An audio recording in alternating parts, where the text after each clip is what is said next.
All right, we are here at the Tennessee Radio Hall of Fame 2018 Awards Ceremony and Banquet at the Embassy Suites in Murfreesboro. Close to 300 people in attendance here. We're about to get going here. Denny Gioza is our playback engineer, and he knows everything. I do. He does. And then here we've got 3 computers because redundancy is good to play back all the videos. And then they all go into this one audio mixer. And then that audio mixer goes into her. That's Gwen. She works for the hotel. That's the video thing at the top of your frame. They'll switch between the computers, and then another mixer right there for the microphones and everything that we feed to it. And then there's Doug. He's about to start the show. Chip Chapman, our producer. Let's do it. All right, we're about to start. And when I'm ready for you to start the slides, I'll look over. Okay. All right, it's about showtime now. And all right, here we go, guys. Ladies and gentlemen, the president of the Tennessee Radio Hall of Fame, Doug Combs. Hey, I get $5 extra if I introduce myself. It's been a year since I've seen a lot of you, and we're really glad to have you here tonight. We have so many outstanding people, so many great stories. And someone asked me tonight, they said, Radio Hall of Fame, it's all about a party once a year. And I got to thinking, well, yeah, but we're more than that. We bring people together. Folks now know folks in Chattanooga who used to know nothing about the Chattanooga market. Folks in Memphis know about Knoxville, and we share these stories. We do meet and greets. How many of you have been to some of our meet and greets? Just to show of hands real quickly. You know, if you've missed our meet and greets in Bristol, you've missed a real treat. We've had several occasions to visit the birthplace of country music in Bristol. It's a great place. Now, when they created this museum, they were thinking we need something unique. Let's put a vintage radio station. We play vintage music here. Let's do a vintage radio station. Well, the thing with a vintage radio station is it starts with a vintage console. So you end up with a console that is a lot like the one that's about to show up, like this one. Now, unfortunately, it looks its age. So you find someone like Jim Gilmore, and you get Jim and the equipment in a room for a couple of months, and suddenly a console like that will fit into a studio and look like that. And if you'll look off to the side in that studio, you'll see the turntable, and from the archives of the Tennessee Radio Hall of Fame is a tone arm that we helped a little bit in building that studio. So if you're in Bristol, make time for this museum. It's great. And they have their own working broadcasting radio station. Now, we get donations from time to time. The Country Music Hall of Fame thought that WSM's equipment that they had would be better in our hands, and we're going to do something with that equipment. This is the console that was built by the WSM engineers solely for the purpose of the Waking Crew. Now, people in this audience of a certain age listen to the Waking Crew. It was a live music radio show with musicians. Teddy Bart was the host. In fact, there's going to be a close-up shot. If you'll look, Teddy's name is on the console. So the question comes, what do you do with equipment from a live music radio show? We think we found the solution. First, you find someplace that it will be comfortable. The Musicians Hall of Fame and Museum in Nashville. In the coming days, there will be a studio in the Musicians Hall of Fame that will have that equipment reworked, so any visiting radio station, any media that wants to do interviews will have a studio where they can conduct interviews and be on the air if they like. Oh, and over the door to the studio, it will say Tennessee Radio Hall of Fame Studio from the Musicians Hall of Fame. We're going to build little nuggets across the state to tell Tennessee's radio history. And as we build these, we'll move them around from museums and places across the state because people in Memphis need to know that Tennessee Ernie Ford was on the air in Bristol. And people in Nashville and people in Union City and Woodbury need to know about somebody like Luther Massengale. Now, Luther, we've ended up with a community service award that we're giving. And why? Why did we choose Luther? Not everybody in this audience tonight knows Luther. So we thought we would take the use of one of America's best storytellers, Steve Hartman, and let Steve Hartman tell you the story of Luther. Sunny 92.3. In Chattanooga, Tennessee, there's a radio station featuring the best of the 70s, 80s, 90s, and one golden oldie from the 20s. Morning Drive co-host Luther Massengale. Gadzooks. At the age of 90, Luther doesn't know or care to know the songs his station plays. Don't ask me to give the title. I asked the boss one time, I said, how about occasionally let me play Glenn Miller? Did they let you? He said, no. Fortunately, this story isn't about a song. It's about a record. Standing by. A world record. Luther was discovered in 1940 at a tire repair shop of all places. A customer came in, heard his voice over the PA system, and asked him if he wanted to work in radio. 72 years later, he's now been at the same station longer than any other broadcaster in history. You reported on 9/11? Yes. Pearl Harbor? Yes. Sherman's March, what was that like? I didn't get around to that one. Civil War aside, he's been at the mic for just about every other big story. Good morning, Luther. Good morning. But it's the littlest stories that he's most known for. Hey, one of our listeners has lost a pit bull. For nearly his entire 72-year career, Luther has been announcing lost and found pets. He's been at it so long, and today you can't throw a fetch toy in Chattanooga without hitting someone who credits Luther with finding their lost pet. Scruffy's owner, for one. He takes a personal interest. You can tell that he actually cares. This is Luther. For this reason alone, Luther probably has more truly devoted listeners than any other DJ in America. Had any leads at all on it? There are thousands in Tennessee. It's the polar opposite of what so many polarizing radio personalities aspire to nowadays. James, I believe that's it. Which may be why the National Radio Hall of Fame has selected Luther for induction this year. And it's definitely why I requested this on-air dedication. This is a special morning. To Luther Massengale. Tennessee would be lost without him. Steve Hartman, on the road in Chattanooga. That's right. And that's the CBS Evening News for tonight.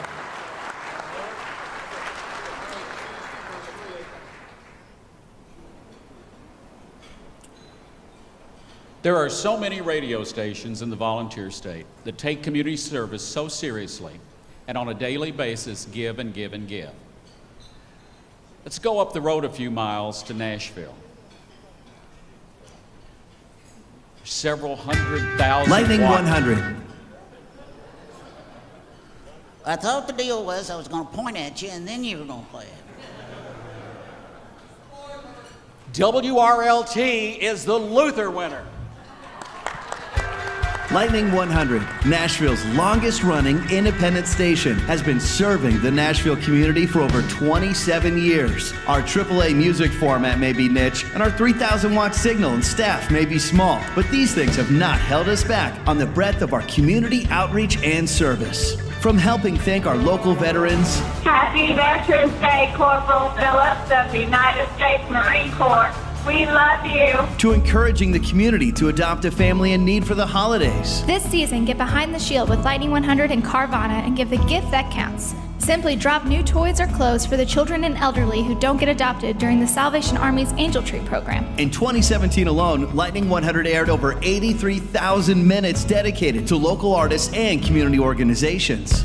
Today, Lightning 100 is turning Giving Tuesday into Giving Food Day with Second Harvest Food Bank of Middle Tennessee. Celebrate this National Day of Giving by donating to Second Harvest's virtual food drive and provide much-needed food to our hungry neighbors. Every dollar you give will be matched dollar for dollar and provide 8 meals to hungry children. Through our Community Engagement Department, we organized over 100 events and volunteer opportunities for our listeners to help us sort food, collect toys. It's time to get out the Festivus pole from the crawl space join us and leave your worries behind as we celebrate the 5th annual Festivus Charity Show benefiting the mission of the Salvation Army with St. Paul and the Broken Bones. Clean our waterways, plant trees, give blood. This holiday season, the American Red Cross and Lightning 100 are encouraging everyday heroes to give more life by giving the gift of a blood or platelet donation. The Holiday Hero Blood Drive is today. Paint schools and raise funds and resources for the homeless community. Nothing's better than having a blast while raising funds for a great cause like the Community Resource Center. Join Lightning 100's Tom Hansen at Tailgate Brewery on Charlotte Avenue tonight for an Oyster Easter fundraising celebration. Starting at 6 p.m., come play games with... We've shared knowledge with teachers and students. If you love music, food, and fun, then there's only one place to be on Saturday, May 6th. It's Pearl-Cone Entertainment Magnet High School's 4th Annual Spring Festival. PC Get Lifted. Helped provide 5.6 million meals to the hungry and helped raise millions of dollars for 781 nonprofits. 2.5 million in one day. WRLT Franklin Nashville Lightning 100 is partnering with the Community Foundation of Middle Tennessee for the Big Payback, a 24-hour online day of giving to support over 700 local charities. We are Nashville's independent radio. We are Lightning 100. When Luther won his award, he danced onto the stage. So tonight, let's start a new tradition. Every Luther winner has to do the Luther Happy Dance to get their award. Ladies and gentlemen, let me introduce to you Gary Crane and Keith Coles from WRLT Radio Lightning 100.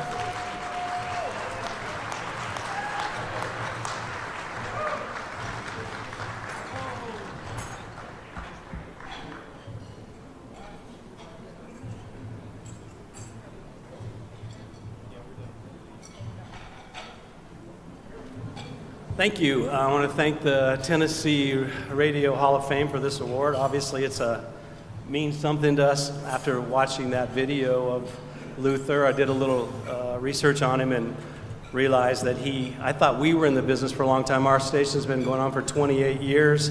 Started in 1990. It's a locally owned and operated station.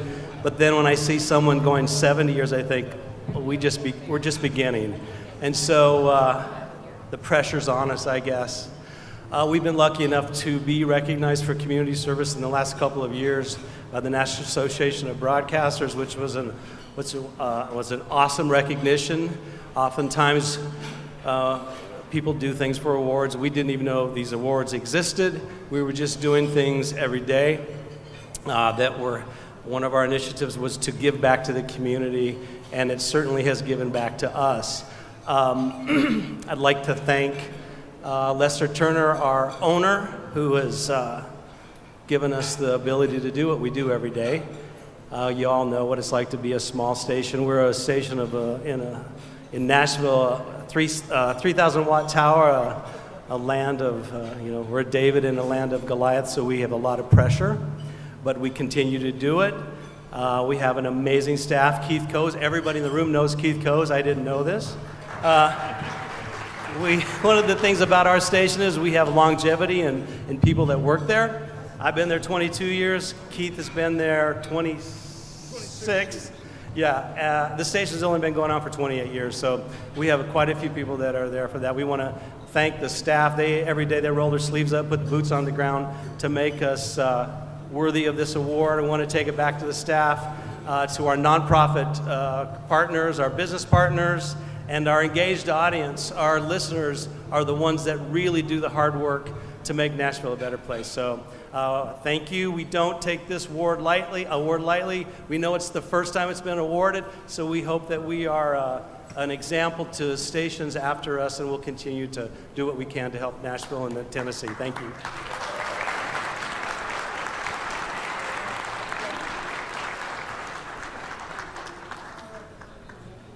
And it has been my pleasure to serve as your president for almost 2 years.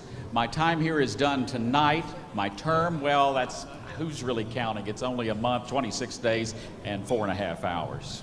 Let's get the show underway, folks. I need some help. Let's do it in 5, 4, 3, 2, 1.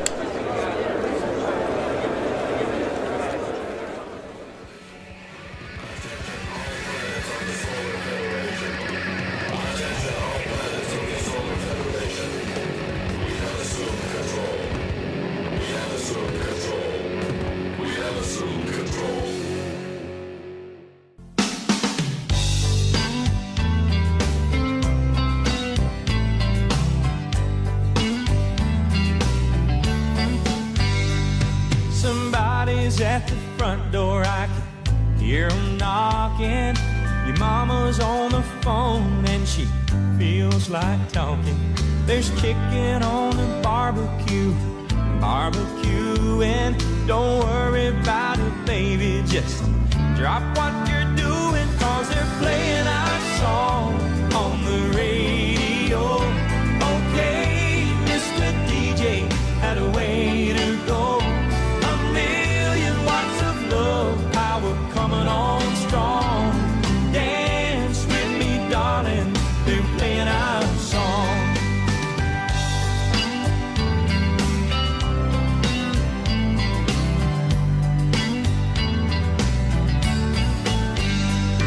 Oh, the house needs cleaning, the grass needs mowing. We've both got places that we need to be going. Tomorrow's a big day, you better get ready. But tonight it's just you and me, rockin' steady, 'cause they're playing our song on the radio. Okay, Mr. DJ had a way to go.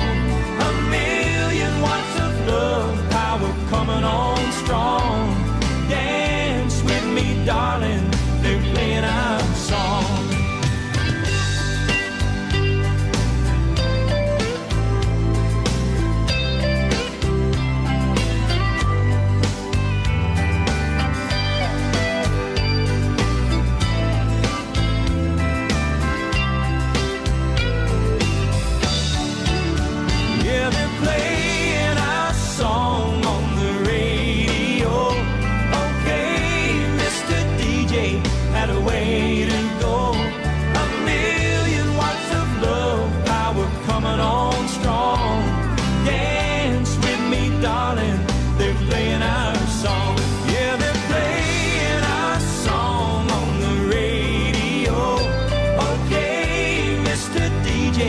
Had a way to go. 1,000,000 watts of love power coming on strong. Dance with me, darling, they're playing our song.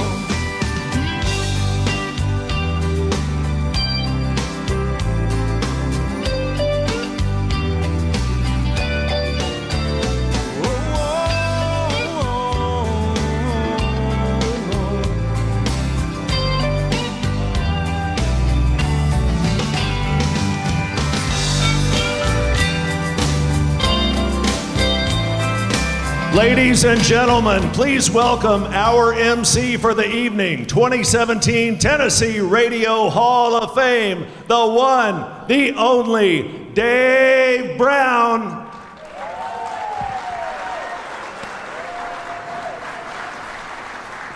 Thank you, everyone. It is terrific to be here with you tonight. Let me tell you, a year ago I was standing on this stage receiving one of the greatest honors of my career. Tonight, I am so pleased to be here as we induct the 2018 class of the Tennessee Radio Hall of Fame. You know, when I worked in radio, I was blessed because radio was 2% work and 98% fun. Let's try to make tonight 2% work and 98% fun. Everybody just have a good night. We have some great stories to show you here tonight. I think you're going to enjoy all of this, and just kind of sit back, relax, reminisce if you used to work in radio. If you still work in radio, then we celebrate with you. We're going to begin tonight with the legacy category. Now, this is where we honor the broadcasters who have passed away, but not before they left their mark on Tennessee radio and Tennessee radio history. In this one category alone, we have both individual station owners as well as network owners, men who created countless jobs in their respective communities and provided a huge economic impact in this state. They launched programs in some cases that are still being heard even today. For those family members of our legacy category inductees, please know that your individual families have made such a huge impact on the radio and television industries. Now, even though many of you grew up in the radio business, it may be hard for you to fully grasp the extent of what your family members accomplished. They set the stage for many of us here tonight. They set the bar high, very high indeed. We thank each of you for sharing your families with us.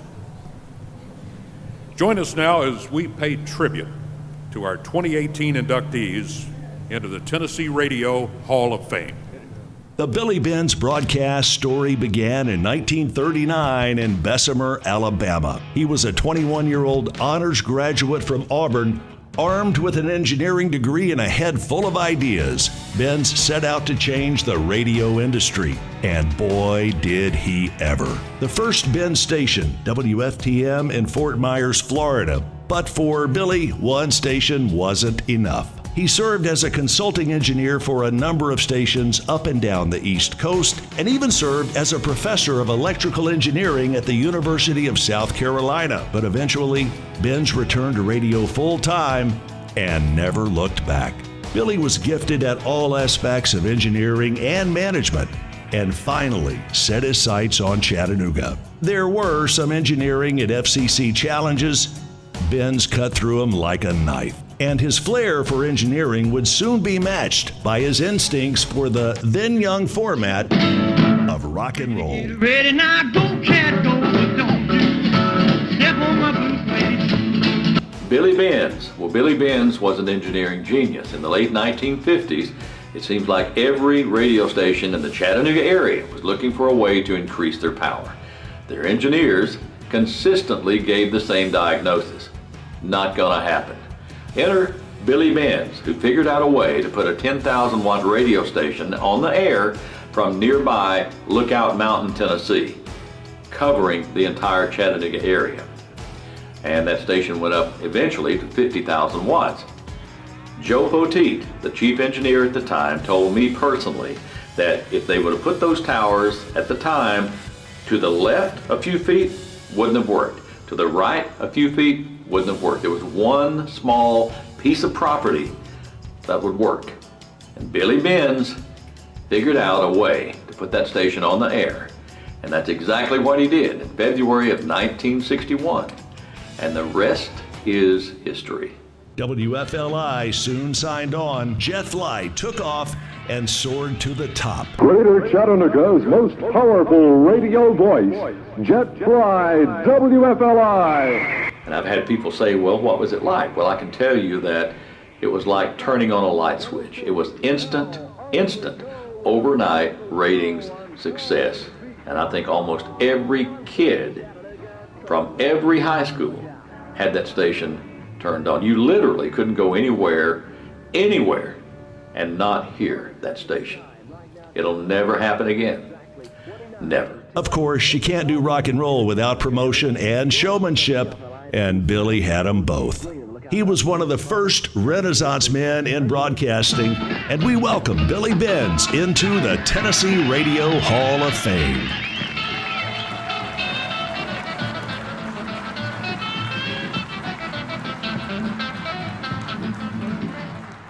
Here is so good looking, I wanted to shake her mama and daddy's hand. Next up in the legacy category, David Earl Hughes. David was the son of another radio guy, Sid. His dad was a gospel radio mainstay and winner of numerous Dove Awards. So David came by his love of radio honestly. He may have been a second-generation broadcaster, but he was a first-rate talent. And that talent, along with the man himself, was larger than life. In fact, it was 42 years ago today that David Hughes sat down behind his first microphone at WRIP in Rossville. But unlike his dad, David didn't want to stay in gospel, and he soon moved across town to WGOW.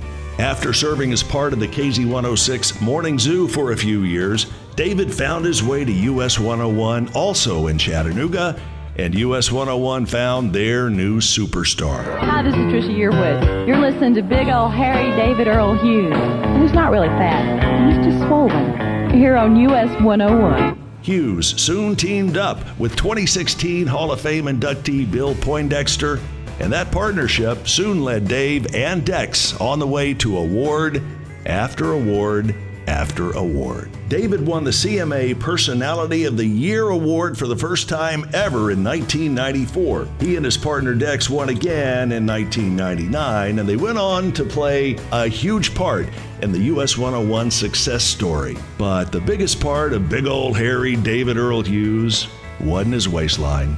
It wasn't his voice. 73 degrees in the big city, hand on the FM dial. You're at 100.7. It was his heart. David was active in the American Cancer Society.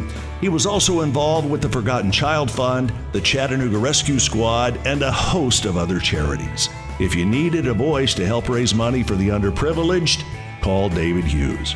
Anything involving kids, David was there. And St. Jude's Hospital was one of his favorites, where he donated his time, his money, and most of all his love for the St. Jude kids. It's an honor to welcome David Earl Hughes into the Tennessee Radio Hall of Fame.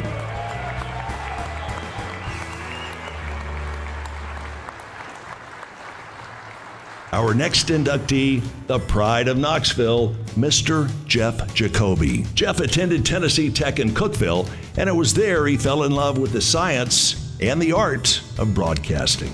It all started off as sports director for Tennessee Tech's radio station, and that led to the first stop on his career path at WHUB. After moving to Knoxville in the early 80s, Jeff joined the Vol Network and went to work for Journal Broadcasting. Then bigger stations and better opportunities came calling, and Jeff answered. In 2000, Jeff joined Dick Broadcasting and began anchoring the Doc, Jeff, and Heather show. But he was also actively involved in sales, management, and every aspect of broadcast. He became a protege of Bobby Denton, and the rest, as they say, is history. Jacoby went on to become a Knoxville broadcast mainstay for the next 35 years. Sadly, Jeff passed away on Christmas Day of 2016, but his memories and his contributions to radio in East Tennessee will remain forever. We now welcome Jeff Jacoby into the Tennessee Radio Hall of Fame.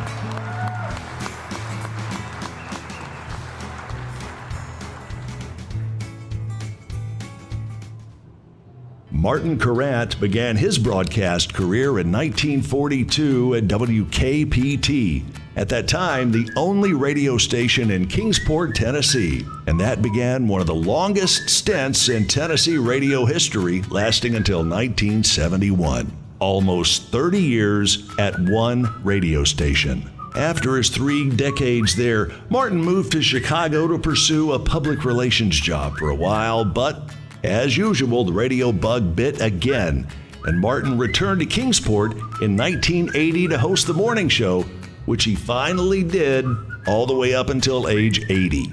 Eventually, Martin was elected a vice president of Holston Valley Broadcasting, and during his tenure at those stations, at one time or another, he held just about every position available, including program director, news director, and sports director. He was also responsible for the company's famous student announcer program, which produced a whole host of radio and TV talent, including NBC newsman John Palmer. Good evening. The United States Olympic Committee said tonight it will accept any decision President Carter makes concerning American participation at the Summer Olympics in Moscow. And others who all went on to big network positions at WSB, WSM, and a host of others. In fact, Martin actually declined a serious job offer from NBC Network in New York to stay in his beloved Kingsport. We now welcome Martin Carant to the Tennessee Radio Hall of Fame.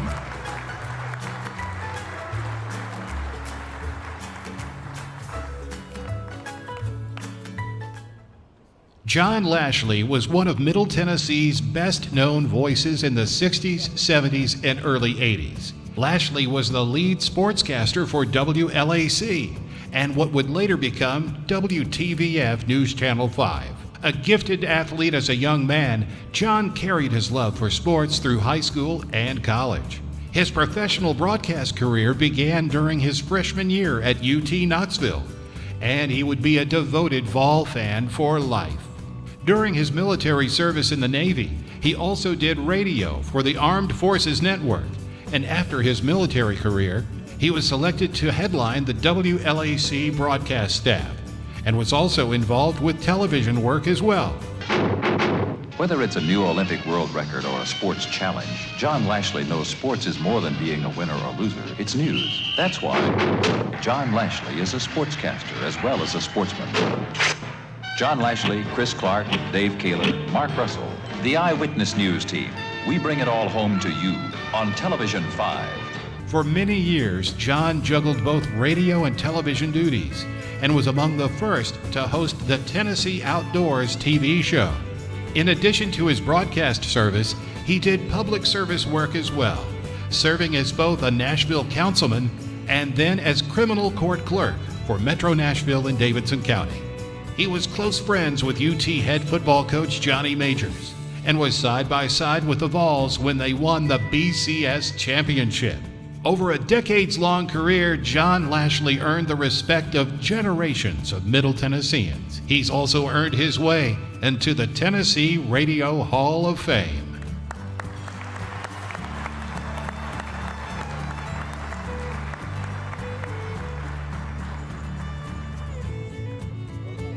Before moving to Nashville, Dick Lehman spent several years in Iowa, honing his skills as a jock and then a newsman. After arriving in the Music City, Dick went to work at WSM. For the next dozen years, he refined his craft and worked on breaking news stories, spot news, and series pieces. When news broke, Dick Lehman was there. Lehman's work helped to further establish the WSM News Department and led them to numerous awards, including the prestigious Edward R. Murrow Award, the Peabody Award, and the National Headliner Award. Dick's work also earned him numerous awards from both the Associated Press and United Press International. Lehman left Nashville in the late 90s to return to Iowa and became the morning news anchor for WHO in Des Moines. It's cloudy, 71 degrees in Des Moines. I'm Dick Lehman, News Radio 1040 WHO. He was also a founder of the Storytellers Festival in Iowa and was active at both WHO and the Storytellers Festival until his death. I'm Dick Lehman reporting. We now welcome Dick Lehman to the Tennessee Radio Hall of Fame.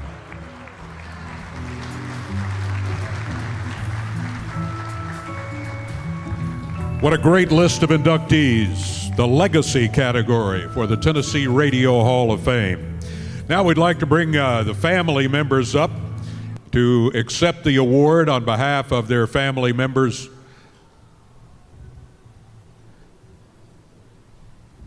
We'll introduce each one of them to you and give you the relationship. Come right on up.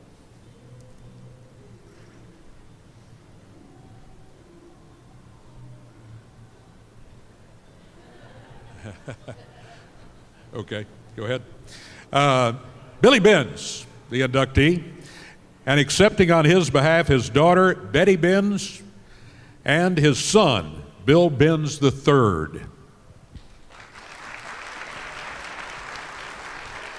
All right. I understand you're continuing to honor your father's passion of broadcasting by opening a new museum in Chattanooga. Can you tell me a little bit about that? Yes, it's a Top 40 Radio Museum in Chattanooga on the original premises of WFLI Radio, with a lot of the original equipment, transmitter. Very good. Congratulations.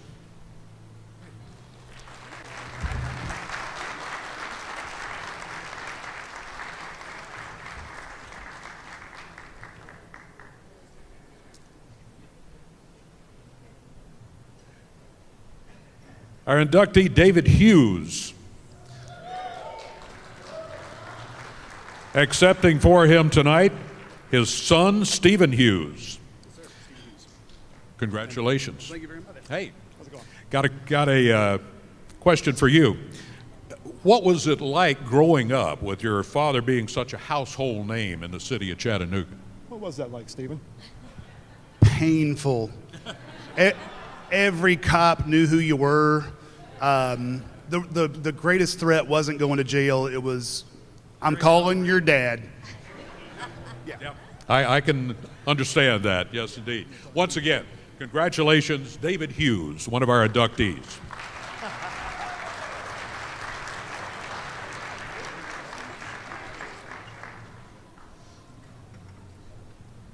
Our next inductee is Jeff Jacoby.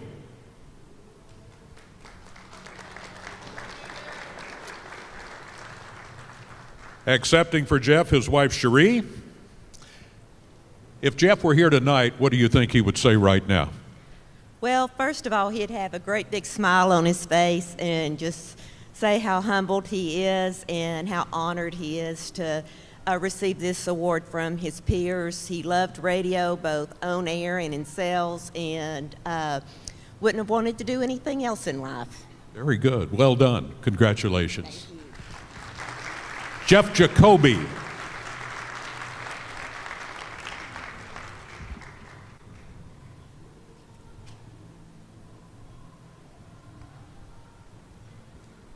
Our next inductee, Martin Corrent.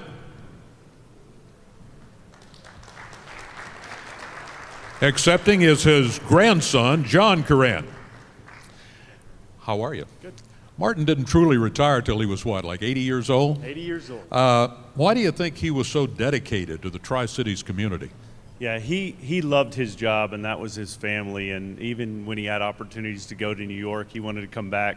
It was his home. It was where everybody knew his name, to quote Cheers.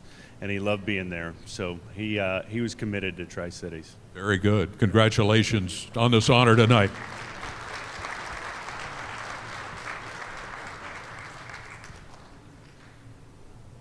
John Lashley Jr. is our next inductee.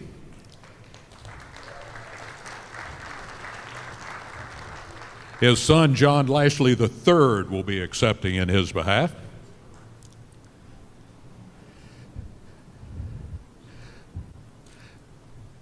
Can you tell me a quick, funny story about John, and what do you think made him so successful? Well, I can tell you one thing. The family and I were sitting back there earlier, and we started telling stories, and by the time we got to the end, we were like, no, we can't tell that one. No, and so we did that 2 or 3 times, and finally I talked with Buddy over here, and Buddy reminded me of a story when my dad first started in radio. He was in Weslaco, Texas, and the sheriff in Weslaco had just raided a large moonshine still, and this is Dad's first big break, and so he goes on the radio and he starts telling the story that the local sheriff had confiscated 150 gallons of moonshine. And my dad thinks this is his big break. He is really, he's broken some big news here. And the phones start lighting up, and he's like, okay, great. And he answers the phone, and the first caller is confiscated, dummy. And so my dad had a little bit of a hard time living that down, but he made it. I would say he recovered pretty nicely there. Congratulations tonight. Thank you for being here to accept in his behalf. John Lashley Jr., our inductee. Yes, he's the inductee. Thank you.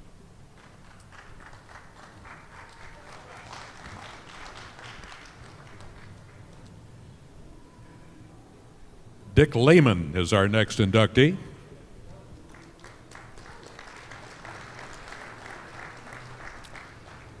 And accepting on his behalf, Janet, his wife, and Meredith, his daughter.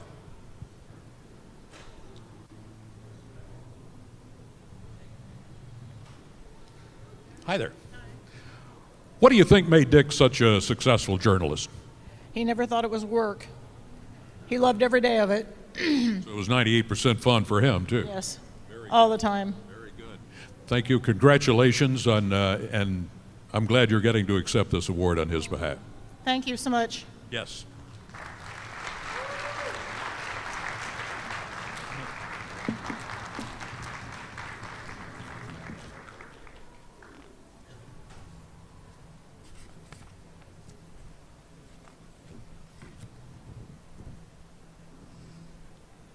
Tonight, we know that Broadcasting is kind of an extended family.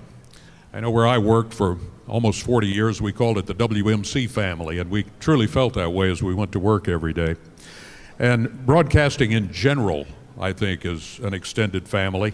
We all share some weird hours, some good times, and I think the feeling for most of us that we do some good in the communities that we serve.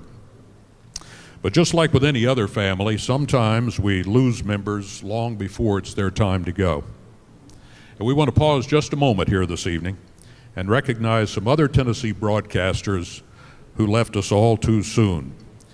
Some of this next group have already been inducted into the Tennessee Radio Hall of Fame on this very stage, and some, no doubt, will be inducted in the future. They may have left us, but our hearts will never forget them. Swing low, sweet chariot,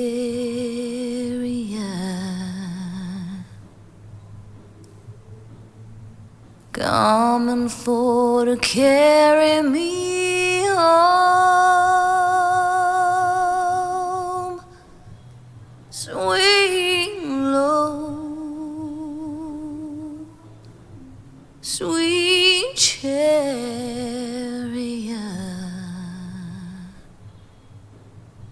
coming for to carry me home. I looked over Jordan, and what did I see? Coming for to carry me home. And band of angels coming after me,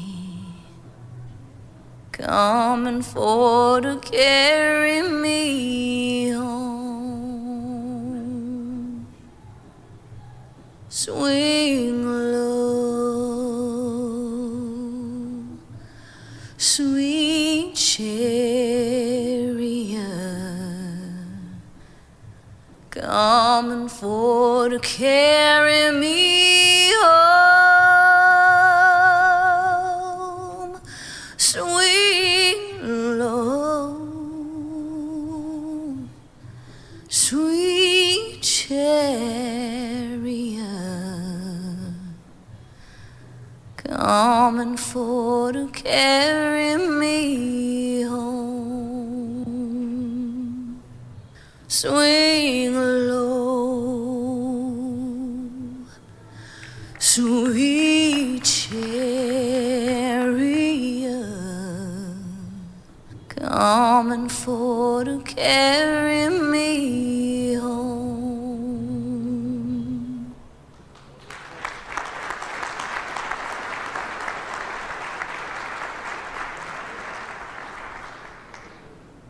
A little personal for me because Lance Russell appeared there. Lance and I co-hosted a regional wrestling show for 35 years in Memphis, Tennessee, and we lost him last October.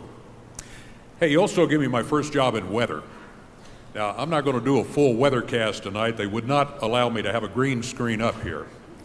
But how many of you drove in a downpour today? A lot of you, I know. I did. Well, by the way, it's 64 degrees at 8:01 in Murfreesboro, since we always did time and temperature after every record, right? I will tell you that the trip home tomorrow should be much better.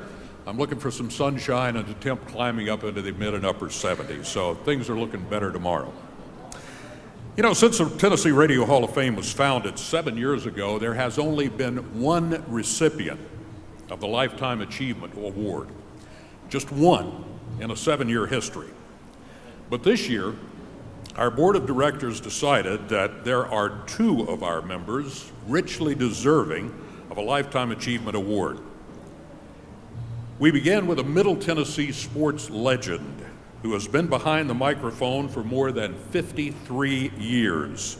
He's done thousands of games, both at home and on the road, and he hosted the very first sports call-in show in Nashville. Ladies and gentlemen, here's the story of Dick Palmer. Got a little surprise for you tonight. I've got Pete Weber here, the voice of the Nashville Predators, and also a board member of the Tennessee Radio Hall of Fame. He has a special announcement to make tonight. Hey, Pete. Thank you very much. Thank you, Chip. Thank you, Coach. Does he know how to wear this headset? I've worn a few of these before.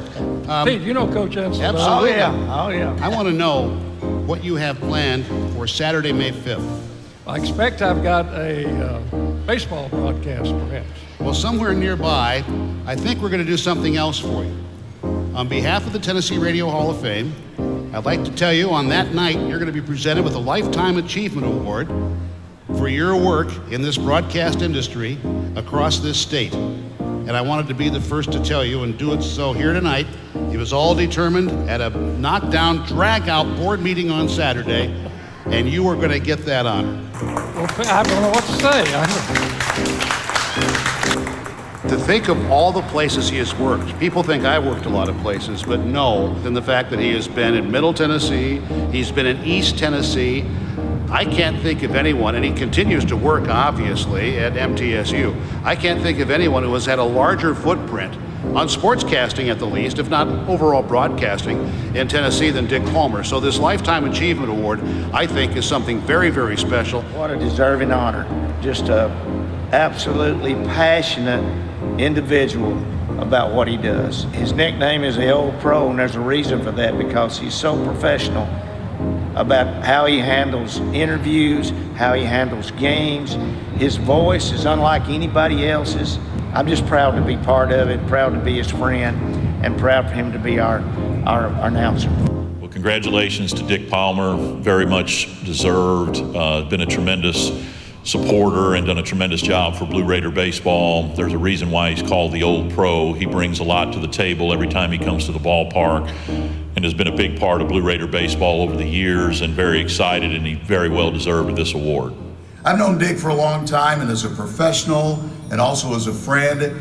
He, of course, broadcasts in the Blue Raiders. I broadcast the Mocs, and I think in radio there's so many, close-knit relationships, and that's even more so when you're in that radio play-by-play world, because he comes to my place and broadcasts the game, and I want to make sure he has everything he needs, and I go to his place, and Dick has always been the great host. What we need in radio when you go on the road, you need, back in the day you needed a phone line, then an ISDN line, now an Ethernet line, but you have to add a phone line, power, and where's the free food? And Dick was always good at providing all of that. And just the legacy of sports broadcasting at Middle Tennessee State, starting with Monty Hale and then John Egley, and then Dick carried that baton so many years, and now Chip Walters does a great job.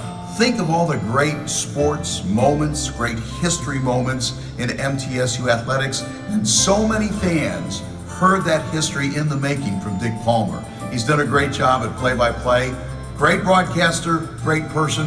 That's the kind of people we need in Tennessee, and that's why it's so great that Dick's being honored by the Tennessee Radio Hall of Fame. We now welcome Dick Palmer, Lifetime Achievement recipient, to the Tennessee Radio Hall of Fame.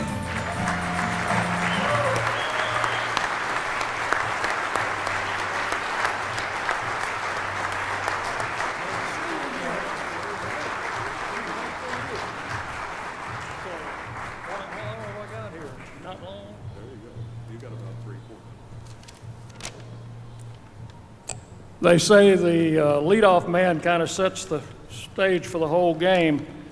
Y'all are in for a long night. I'm just kidding. We just got through with a 3-hour graduation ceremony out at MTSU this afternoon. Got through about 5 o'clock, went home, spruced up a little bit, hit it right out here. I would like to introduce my family. If y'all would stand up and just stay standing until I tell you to sit down. Hold your applause. Hold your applause. My son Michael, my son Richard, and my son John. I will introduce, really you guys gave this award to the wrong person.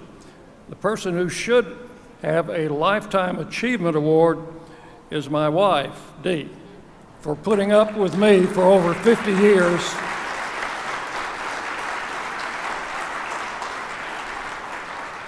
That's what I call a lifetime achievement. my granddaughters, Abby, who is at Siegel High School, and the latest graduate from MTSU, my granddaughter, Caitlin. She is now gainfully seeking employment. I know there are a lot of people out here who might need a smiling face around the office, so you can see her after it's over. Thank you, guys. Sit down. I would like, oh, hold your applause. I'd like to introduce my brothers and sisters who are in the back. My brother, y'all stand up. My brother, B.E., who I always introduce as my older brother, but I can't do it today because I got too many family members here, you know different. B.E. and his wife, Beth. My sister, Nancy Webb, and her husband, Bob. And my baby sister, Pat Threet, and her husband, Bruce. Thank you all for coming.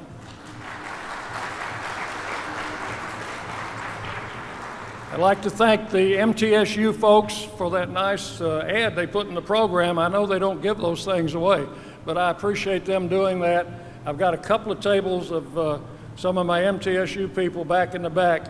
They're kind of rowdy, so I won't ask them to stand up right now. We'll see you guys later on.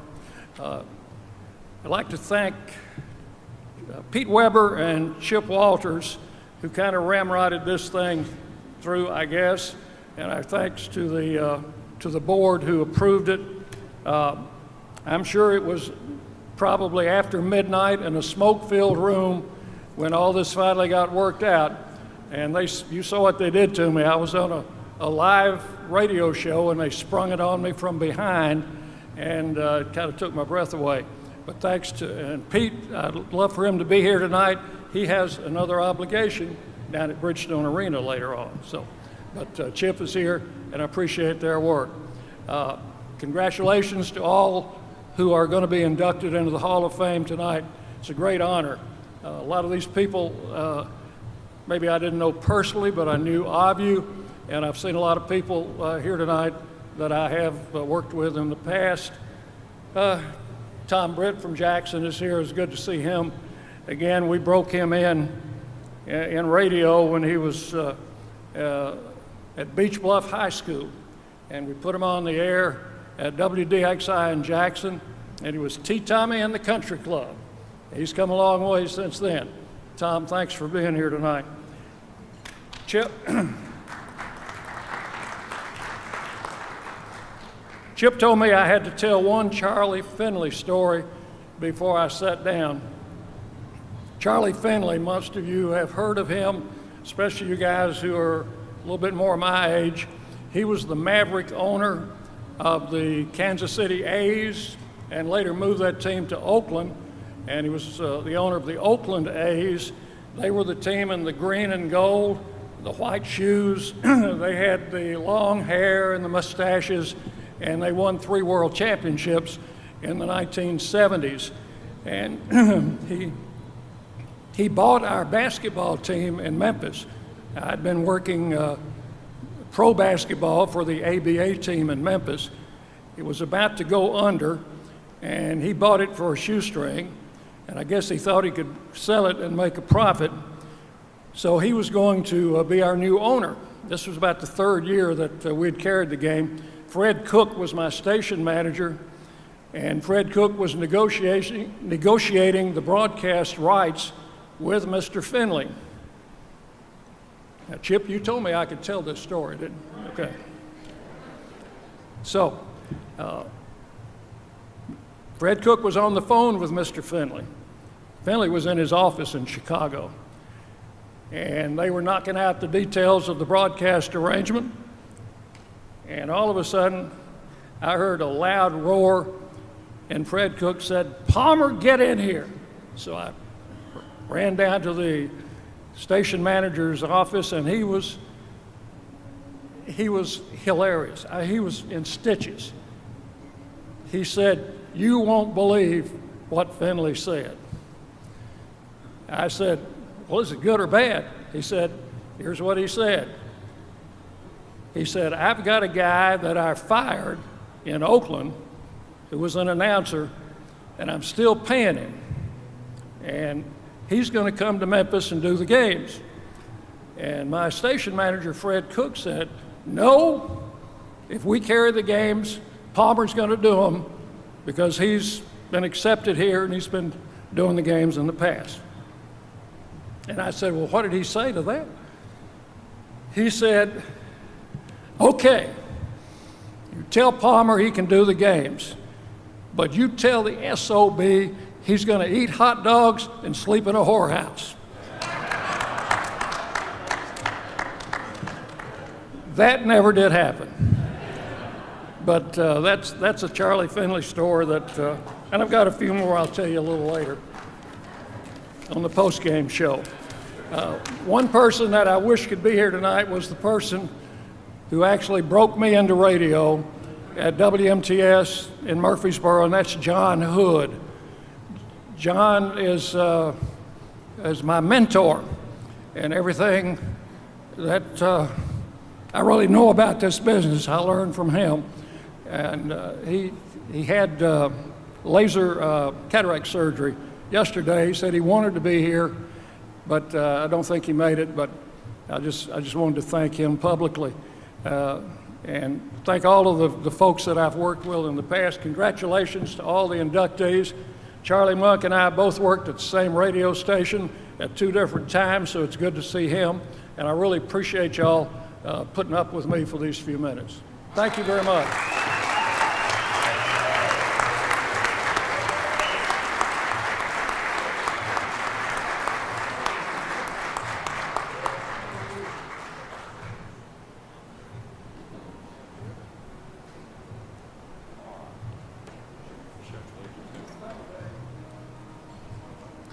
All right. Our next Lifetime Achievement Award goes to one of the best friends the radio industry has ever had. He's a writer, he's a publisher, he's a mentor, and so much more. He seems to know everybody, and everybody seems to know him. He's the mayor of Music City Row. This is the story, ladies and gentlemen, of the legendary Charlie Monk. They have asked me to tell you that you are being inducted into the Tennessee Radio Hall of Fame. And you are receiving a Lifetime Achievement Award from the Tennessee Radio Hall of Fame. And this whole luncheon, although I do have things to talk to you about, is a ruse to tell you that you are going into the Tennessee Radio Hall of Fame. And if he didn't, I shouldn't be crying, and I'm laughing. Yeah, if he didn't turn this recorder on and to get this, I'm going to be really mad. I'm Kyle Cantrell, and for a long time I have known Charlie Monk. I first met him years ago, and over the next few minutes we want you to get to know him better as well. You'll be hearing about just a few of his lifelong accomplishments in the radio and music business. You'll be seeing some of the people who've influenced Charlie and who have been influenced by him. Charlie got his start in the entertainment business when he was just a kid. Seriously, Charlie would entertain family and friends almost from the time he could walk and talk. It didn't take his mom and dad long to realize Charlie was destined to be an entertainer for life. Charlie's first real radio job was at WGEA in his hometown of Geneva, Alabama, at the ripe old age of 16 years old, and from that point on, he was hooked. After attending Troy State University, it was on to Mobile, Alabama, where he programmed country stations there, and then a couple of years in Murfreesboro, Tennessee. WMTS in Murfreesboro was the station that eventually took Charlie to Music City. It was 1968, and Charlie's daily radio show from Music Row on Nashville's only full-time country music station, as WMTS was at the time, made Charlie an institution, and Music City would never be the same. After WMTS, Charlie left radio for a time to ply his other talent, that as an accomplished songwriter and publisher. And you want to talk about an eye for talent, if it wasn't for Charlie, you probably would have never heard of folks like Kenny Chesney or Reba McEntire or Holly Dunn, just to name a few. I mean, Vince Gill, Trisha Yearwood, and Garth Brooks all used to do demos for Charlie. Charlie Monk, Garth Brooks here. Congratulations on going into the Hall of Fame. Speaking of the Hall of Fame, happy birthday to the Tennessee Radio Hall of Fame. Very cool. Charlie Monk, this is all about you. I love you, pal. I can't thank you enough for all you've done for me, but the truth is you've done it for everybody. You're one of those guys that knows a lot about everything. So if they ever make a Hall of Fame for that, you're the first guy in. Seriously, man, every time I talk to you, when I leave you, I am ready to go out and kick the world's ass. And that is a gift that you have. Thank you for sharing it with me. But this ain't about me. It's all about you. Congratulations, Charlie. Well deserved. But Charlie Monk always kept his hand in radio. He and a few of his friends founded the Country Radio Broadcasters Association and the Country Radio Seminar. Charlie, so far, has never missed a CRS, helping radio broadcasters be better at bringing country music to America. The CRS will celebrate its 50th anniversary this coming February, and it all started with Charlie Monk. Charlie's also a lifetime member of the Country Music Association, the Gospel Music Association, and the Academy of Country Music. As he's affectionately called the Mayor of Music Row, Charlie Monk has done an incredible job for this industry, both in front of and behind the microphones and cameras. A lot of people owe a lot of their success to Charlie. The music and radio businesses are both much better because of his contributions. Hey, Charlie. Charlie Monk, man on the street. Congratulations, Tennessee Radio Hall of Fame. That's awesome, son. You deserve it. You want me to run that check back through? Hey, Charlie, it's Taylor. I just wanted to say congratulations on being inducted into the Tennessee Radio Hall of Fame. And I wanted to say thank you so much for treating artists with such respect and for being a person of such integrity in this business. You're amazing. You've always been incredible to me and so many other people in music. So congratulations. Hey, Charlie, congratulations on being honored tonight. I totally agree that you are the mayor of Music Row and you do tell some great stories. I sure wish I was there with you guys tonight listening to the stories y'all are telling. There's nothing better than a great story. So have fun tonight. And I hope I see you soon. Love you a bunch. Hey, Charlie, it's Dolly here. Oh, whatever it is, you've always been all over it, just like a rash that won't go away. From every press conference that I've done in Nashville to every country radio seminar event that I've been to the movie that we did years ago, Blue Valley Songbird. Oh, you was the star of that, wasn't you, Charlie? To always trying to get another picture with me? Well, you've earned your designation as the mayor of Music Row, I can tell you that. And in all seriousness, you truly are the definition of a Music Row storyteller. So congratulations, my buddy, on your honor tonight. And thanks for being so kind to me. And you know that I will always love you. I will always love my Charlie. And even today, Charlie remains active, hosting Willie's Roadhouse from 6 until noon every day on Sirius XM radio. That's a spot he's held for nearly 15 years. And on top of all that, Charlie continues to be influential as a mentor and developing music and radio folks all across America. He's one of the best ambassadors ever for the radio and music businesses. His extended family is very proud of Charlie, and we now proudly award the Lifetime Achievement Award and welcome to the Tennessee Radio Hall of Fame, the mayor of Music Row, our friend Charlie Monk.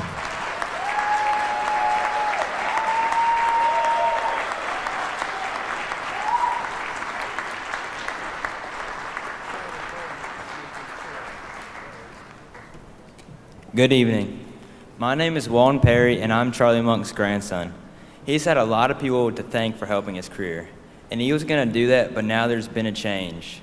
Mr. Skip Woolwine has raised over $300 tonight and has offered it to me if I would do the acceptance speech instead of my grandfather. Skip said he and producer Chip Chapman thought it'd be quicker and way more entertaining. My grandfather refers to himself as the beautiful Charlie Monk, but I just call him Popsy. The first person I know he would like to thank would be his college sweetheart and campus beauty queen, my wonderful grandmother Royce. He would like to thank her for not giving up on him and also for not killing him. I know her as Roro, you know her as Royce, or the nice lady with great patience. I heard Roro say one day that the only thing that she and Popsy have in common is that they were both married on the same day. Popsy loves his children and would like to give them all a quick shout out. His firstborn is Uncle Chipmunk, who is a lawyer. He has spent his entire adult life in Washington, D.C. and hasn't embarrassed us yet. He was smart enough to marry Aunt Suki, the doctor in our family. Uncle Colin lives in Chattanooga. He started his career in the music business as a singer, but he outgrew that. You might remember a punk rocker, Reverend Colin Wade Monk and the Bongo Fury. He's married to Aunt Grace, and they gave Popsy his first grandson, a senior down in Sabintown, the mighty Theodore Monk. Popsy is very proud of my Aunt Capucine, the creative genius of our family, and I'm sure he would like to thank him for his first granddaughter, the beautiful HCA accountant McKenna. Aunt Capucine lives next door to Popsy, so she can check on his attire every day before he leaves home. Then there's my mother, Cammie, who is married to my dad, Scott Perry. My mom, or as Popsy calls her, Bay, gave him 3 reasons to visit Birmingham, Alabama as often as possible. My sister Ella, my brother Douglas, and the best looking of all his grandchildren, me. By the way, Popsy told me that when my mom Cammie was very young, she whined and whined. She whined so much that he started calling her Cammie Winette. Our family is here tonight, and I would like for them to stand and give a big group grin. And you can give them all a round of applause.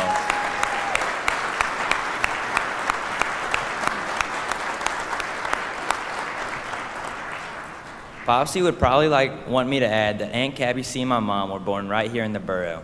As you've heard him brag, Charlie Monk has done almost everything in the show business. He's had a spectacular professional career and has enjoyed all 15 minutes of it. Bill Fletcher, this political guy that uses Popsy's voice all over the country for advertisements, refers to my grandfather as Charlie Monk, a legend in his spare time.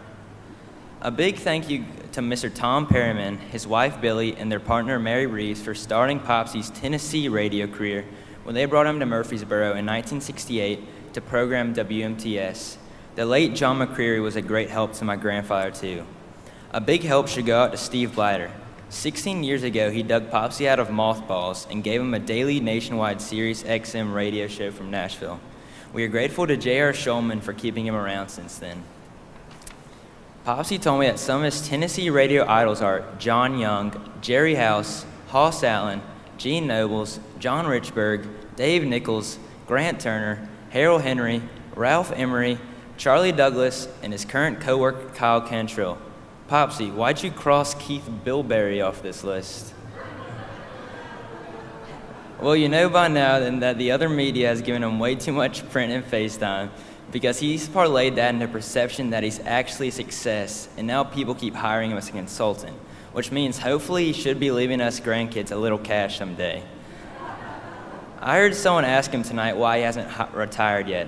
He mumbled some lame excuse, but I know the real reason. Roro won't let him. Remember, her name is Royce, and she has always wanted a car with her name on it.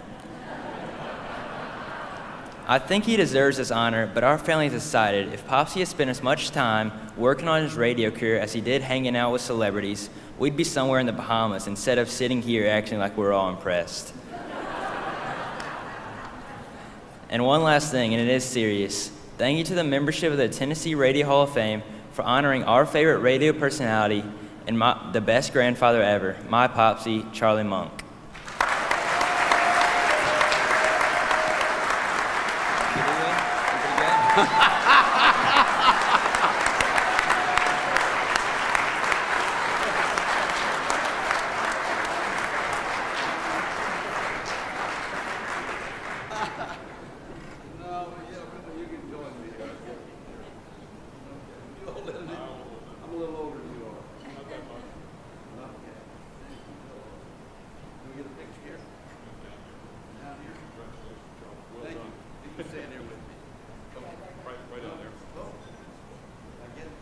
All right.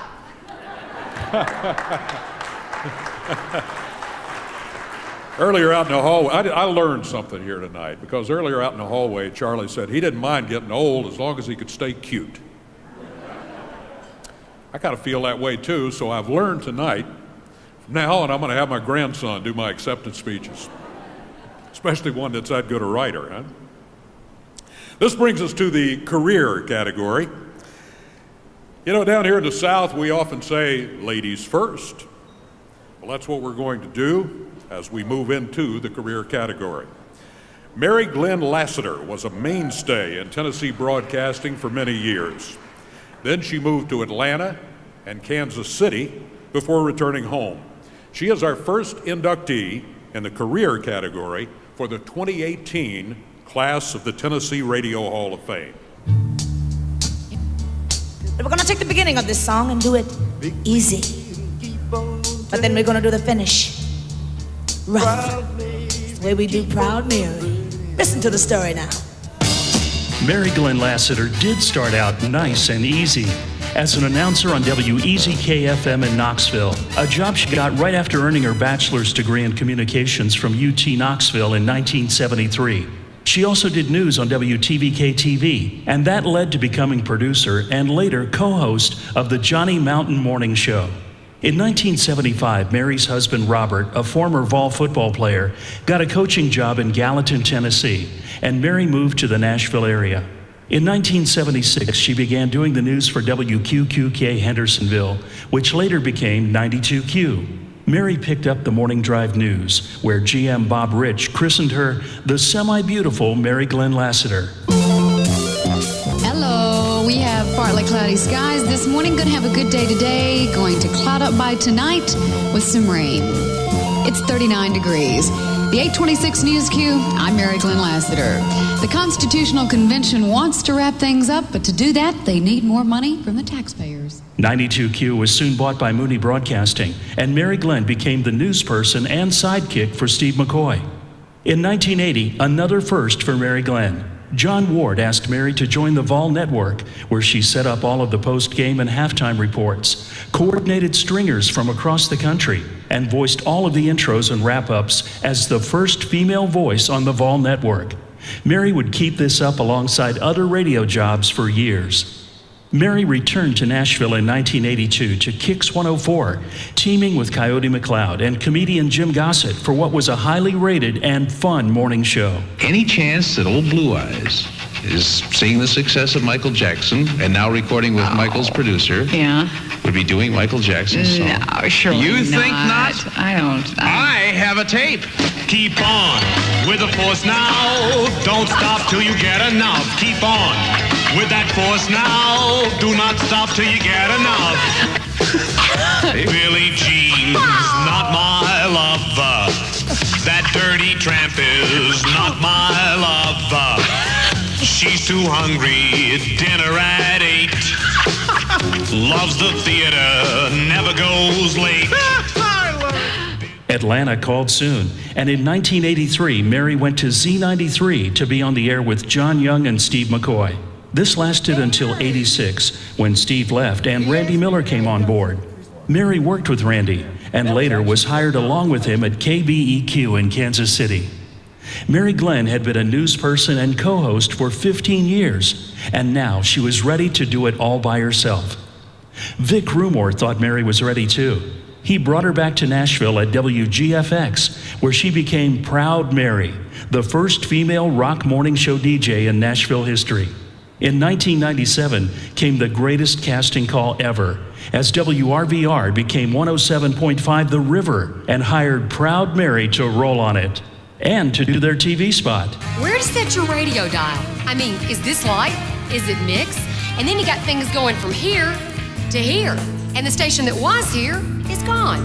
No problem. Just follow me to this end of the dial and keep your radio glued on 107.5 The River. Proud Mary in the morning. Today's music 10 in a row all day.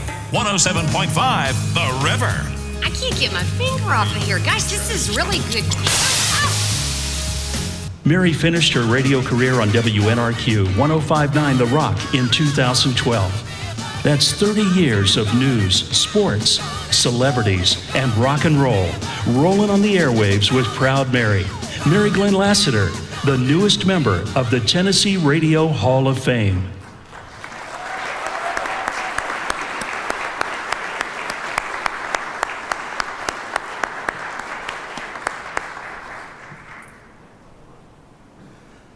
Mary Glenn is unable to attend tonight, but Nick Archer is going to be accepting the award on her behalf. Nick? Mary Glenn lives in Louisville now, and everyone she knows in the world came for the Derby.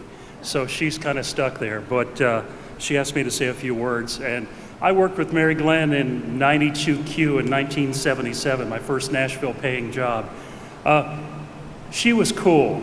I mean, she would do the news, then I would go around the corner and she would be belly dancing with Zills to Life in the Fast Lane that came on after the news. I mean, she was just incredible.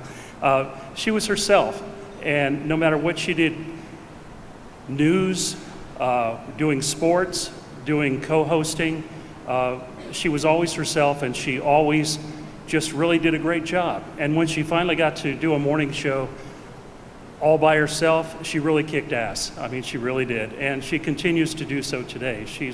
She's retired, but she's still the same Mary Glenn. So I'd like to, on her behalf, thank all of her co-workers over the years, and just say a big thank you for Mary Glenn to the Tennessee Radio Hall of Fame and to all of you.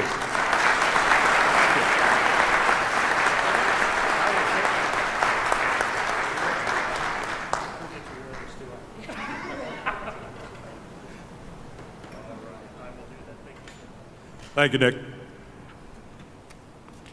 All right, next up, we honor the career of a radio newsman who did much more than news. He was more than a newsman, he was a true radio journalist. He served Middle Tennessee for decades, and he broke a lot of ground, not to mention he broke a lot of news stories. Here's a look back at the career of David Tower. I try to write as much of my news as possible. The way it's structured at the moment, I can't do it very often. But I go over the copy that has been written for me, and I change a word or two here, a phrase there, and it becomes the way I deliver. Our next inductee in the 2018 class, David Tower.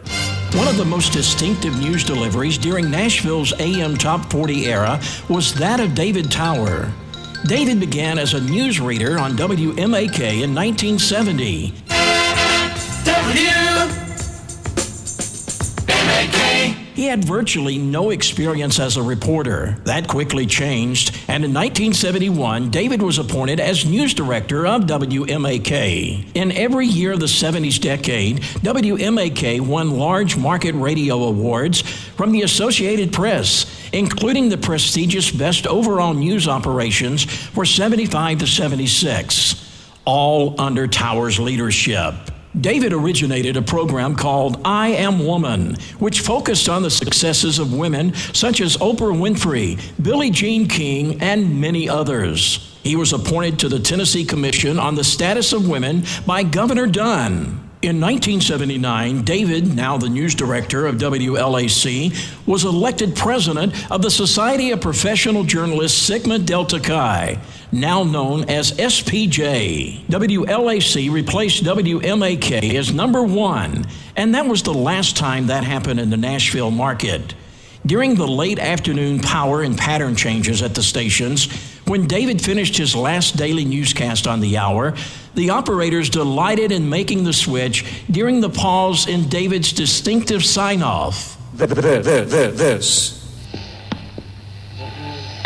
is David Tower. On the fringes of the signal, listeners to those newscasts never heard his last name. He was also news director at Y107 and FM 100 from 1989 to 1992. Among personalities David says he was blessed to work with was Charlie Chase, Alan Dennis, Bill Hoss Allen, and many, many others. We now welcome David Tower to the Tennessee Radio Hall of Fame.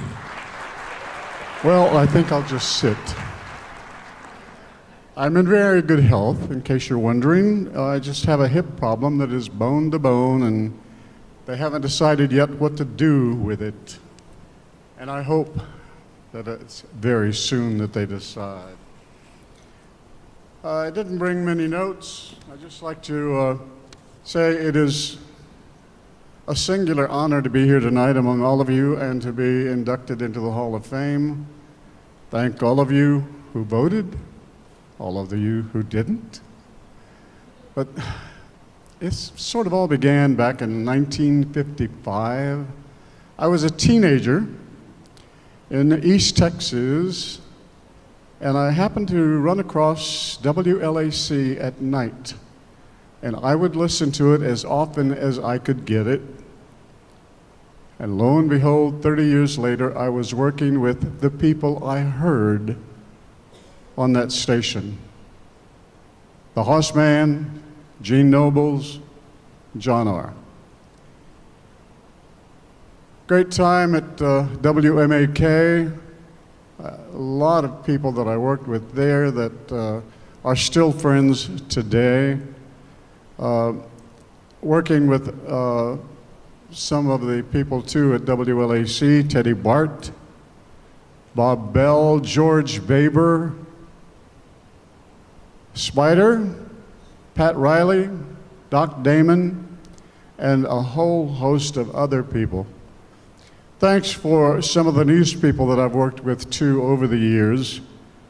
Melissa McDonald, Paul Randall Dickerson, Buddy Sadler, Joe Williams, Chuck Morgan, Paula Stewart, Anne Marie Deere, Sharon Puckett, Mike King, Eddie Parker, Sherman Novison, Alan Dennis, Mike Donegan, Mike Bohan, Mike McClellan, Paul Ladd.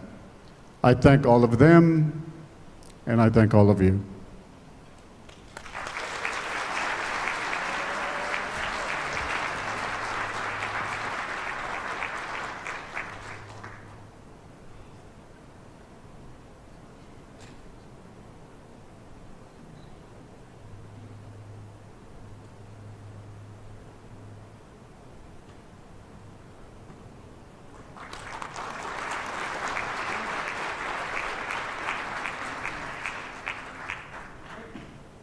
Salute the accomplishments, the incredible accomplishments, I would say, of a man who worked his way up to the top in both Knoxville and Nashville. He hired legendary talent while he was at WMAK. And if he ever went to a concert in the 70s or the 80s, the odds are this is the guy who produced it. Here is the story of Joe Sullivan. He's on! Joe Sullivan. Good evening, everybody. My name is Scotty Brink, and I'd like to take a moment to share a few facts and thoughts about one of my best friends in the world, and that would be Joe Sullivan. Now, those of us who know Joe know that he's one of the best guys in the world. He's also one of those rare individuals who has literally done it all in this business, and he's done it all very, very well. After paying his dues in Manchester and in Tullahoma and a couple stopovers down in Alabama, Joe scored a pretty good job in Knoxville, WKGN, owned by Mooney Broadcasting. In less than a year, they made him program director, which quickly proved to be a very wise choice on Mooney's part because with Joe at the helm, WKGN rose rapidly to #1 in Knoxville. Well, Mooney obviously liked their newfound success in Knoxville, so in the summer of '68, they did another really smart thing and transferred Joe to WMAK here in Nashville. The Mooney Broadcasting Corporation, WMAK, Nashville. Smart guy that he is, Joe set forth to put together his dream team of air talent. This dream team of Joes consisted of what would become some of the best and most legendary jocks ever to grace the Nashville airwaves. I'm talking about Dick Kent, Alan Dennis, Gary Beatty, also known as Gary Douglas. There was the dulcet voice of John Young, a very young Mike Bohan, and of course that nighttime kid, that brash kid who became one of the biggest names in radio, ultimately, and still is, Scott Shannon. Back to the early days of my career when I arrived in Nashville, Tennessee as Super Shan, your ever-loving leader on the radio. I did 7 to midnight, and that's where I met Joe Sullivan. He was a different kind of program director. He never got upset. He didn't scream and holler and say, you're gonna do it my way, this is the right way, this is what they do in New York, this is what they do in Los Angeles. He had a different way of going about things. He thought about it, he was open to other people's ideas, and believe me, I had a lot of them. Just like John Young had a lot of them. But I never really saw him upset. I saw him get pretty red a couple of times after I deviated from the format at night, but he was just a different kind of program director. I used to call him Cool Hand Luke, because he was always thinking, and he never rushed into anything. He always gave it a lot of thought. And I just want to take this opportunity to say, welcome to the Tennessee Radio Hall of Fame, Joe Sullivan, my Cool Hand Luke. Anyway, with Joe in the captain's chair, the dream team quickly sailed on to #1. And then Mooney Broadcasting did another smart thing. They made Joe their group PD. Now let's fast forward a couple of years. With the experience, the reputation, and the wisdom he gained through his series of radio successes, Joe was now ready to expand his professional horizons. So he formed a company, and he called it Sound 70 Productions. Now, for those of us who weren't around back in the day, during the 70s and 80s, Sound 70 was the premier concert promoter throughout the Mid-South. Before long, Joe's gifted eye and ear, and his love for talented people, and the confidence those people had in him, added the not always easy, but sometimes very rewarding role of talent manager to Joe's credentials. He took over management of Charlie Daniels, and by virtue of that, created the annual event nobody wanted to miss, the Volunteer Jam. Now there was a show. Some of the other artists on Joe's management roster, Dobie Gray, Wet Willie, Bobby Bear, Nicolette Larson, Dickie Betts, even Wolfman Jack, just to name several. I'd like to add that while Joe was keeping all those plates spinning, he also sat on the CMA board for 16 years. Always a busy, focused, and very much valued guy. Later on, Joe made the decision to move to Missouri and do something new. And there he became one of the great driving forces in making Branson one of America's best-known live entertainment destinations. Like everything else he had always done, Sullivan shows were always as perfect as possible in every way. And I mean down to the last detail. It was a joy to watch him work. Joe Sullivan, a producer, a promoter, a programmer, and always a perfectionist. Joe Sullivan spent his career doing exactly what he most loved doing, bringing out the best in people around him, creating the best in live production, helping really good talent become really great talent, and programming some of the best radio the Volunteer State has ever known. Good morning on 1300 WMAK. Oh, hello there. I'm Joe Sullivan. I'll be here till 12 o'clock noon today playing the hits for you from WMAK and that super hit survey. This is Sammy Davis Jr. Ladies and gentlemen, please join us in welcoming to a most deserved place in the Tennessee Radio Hall of Fame, my very dear friend and yours, Joe Sullivan.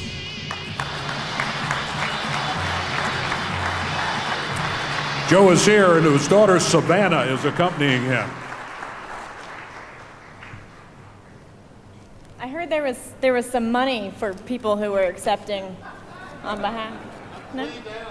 Oh man, he says he's cleaned out. I don't buy it.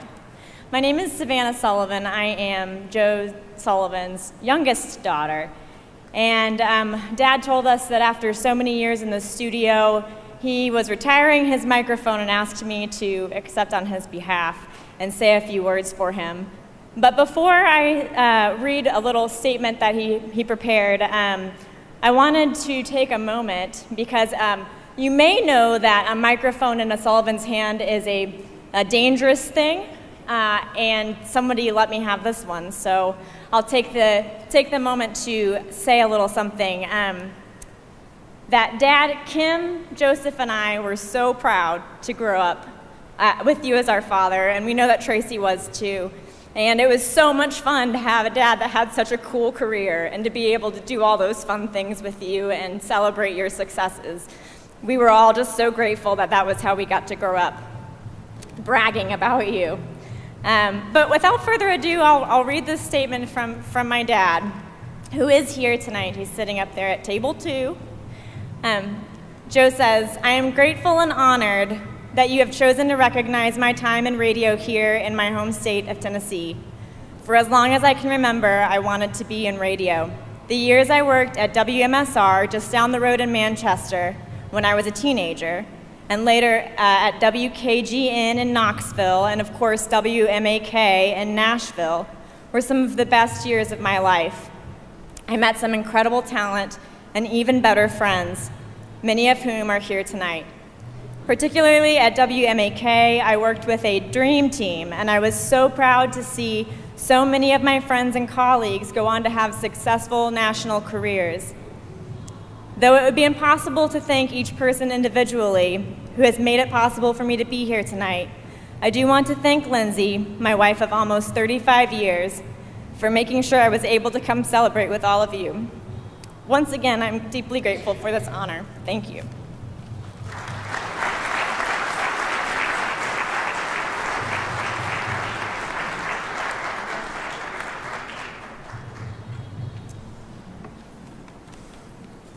All righty. Our next inductee goes above and beyond the call of duty when it comes to serving his community and its people. He's been there in good times, he's been there in bad times, and even after 45 years on the air, you can still hear it each and every afternoon. Our next inductee is this year's class, Mr. Clarence Kilcrease. Well, here's what I need you to really do, Clarence. Okay. On the real. Ask Jesus to forgive me, because I just told you a big lie. Oh. The reason why I'm here is on behalf of the Tennessee Radio Hall of Fame, we want to congratulate you, because you're going to be inducted into the Tennessee Radio Hall of Fame in May of this year. You made it, Clarence. Wow. Next up, one of Middle Tennessee's best known and best loved personalities, Mr. Clarence Kilcrease. All through his time at Pearl High School in Nashville, everyone called Kilcrease Reverend. He planned to be a minister for the rest of his life. That plan all changed when he got the chance to get behind a radio microphone. Kilcrease made the radio his own personal pulpit, preaching the blues and gospel music to his listeners. Kilcrease said his mojo came straight out of Motown. Music at that time was what young kids were dancing to, Kilcrease said. So that's the music we were playing. His voice and style mattered too. Listeners loved Kilcrease's one-word catchphrases. He'd come out and say, Yakapoo. Where I got that name, I don't know. It just came on like hotcakes. Kilcrease said, and I was Yakapoo. To Jefferson Street and beyond, Kilcrease was a star, hanging out with close friends like James Brown. It was an experience that I never thought would happen, Kilcrease said. Everybody just loved you because you're on the radio, and that's the way it happened. You couldn't go anywhere. Hey, there's the guy. You get recognized, and that was fun. Kilcrease helped make stars too, hiring Oprah Winfrey for her very first broadcasting job on the radio before her TV career started. Oh my goodness, I get to say hello and thank you to you, Clarence Kilcrease, Gilly Baby. I am so happy to be a part of this day, even if it is from afar, to celebrate you on everything you've accomplished throughout your remarkable career. And the truth is, your work, even when it's been hard, expresses the strength of the human spirit, because I experienced your generosity firsthand in the 70s, when the radio station at the time would not pay for the sponsorship. Remember this? The radio station would not pay for the sponsorship for me to participate in this fire prevention contest, and you paid it out of your own pocket. I've never forgotten that. It has been a long time since you paid that $50 to sponsor me, and I want to make sure you know my highest gratitude I have for what you did. That contest ultimately changed the trajectory of my life, paving what has been a really blessed road. You've been a giver. You have fertilized the soil with countless radio personalities and others who work behind the scenes in broadcasting. Many of them are now leaders in their own right who are now paying it forward. So your gift just keeps on giving, and I'm proud to be among that number, because after hiring me at WVOL, you confirmed to Chris Clark that I would be a good hire when News Channel 5 came with an opportunity for me to move from radio to television. I remember the day that John Heidelberg called me in and asked me, did I want to hear my voice on tape? And you came in the room and you heard me reading news copy and hired me on the spot. You were the first person to do that. So thank you so much for starting all of this. Your voice has not only provided career opportunities for me and for so many others, it's just lifted the spirits of listeners for nearly half a century. So we bow to you, Mr. Clarence Kilcrease, and wish you multiple blessings to come. All along the way, Kilcrease loved the music he played. But what was popular eventually changed. Today, I think some of the music is so horrible, he said. They shouldn't even be allowed to play it so kids can hear that kind of stuff. For many of his years on the radio, Kilcrease didn't use his real name. He was simply Mr. Tune, or for a long stretch, Gilly Baby. All right then, Clarence Kilcrease, Mama's bouncing baby boy live and in living color. Even without becoming a minister, Kilcrease still delivered a soul-filled message 5 days a week, 3 hours a day. We're proud to welcome Clarence Kilcrease to the Tennessee Radio Hall of Fame.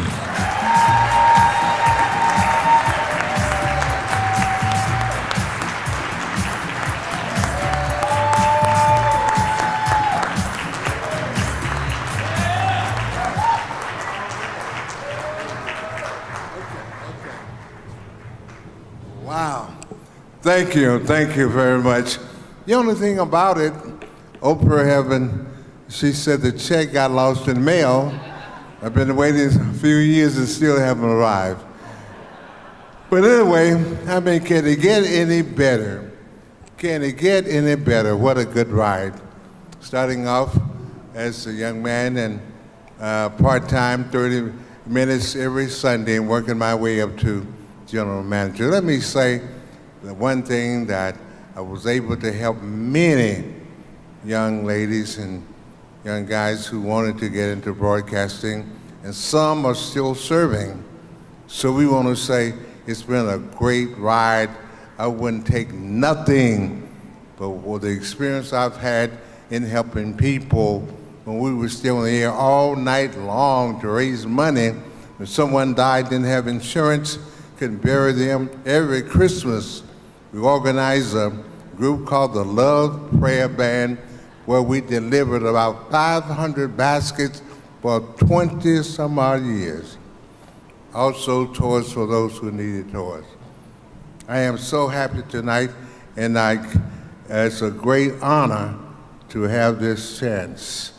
To some people, Sister Sharon Kay, Spider-Man Harrison, and I still, every once in a while, I will go back, I'm retired, and Mr. Orlando Ward, who is the manager of the station, called me to fill in for someone who's out. I'm still out there. Probably the oldest man on the air, but I'm still going. Thank you so much. All my co-workers are here to support me, and I'm saying, if I had to go, I hope that I have a mic somewhere close by. Thank you, and God bless you.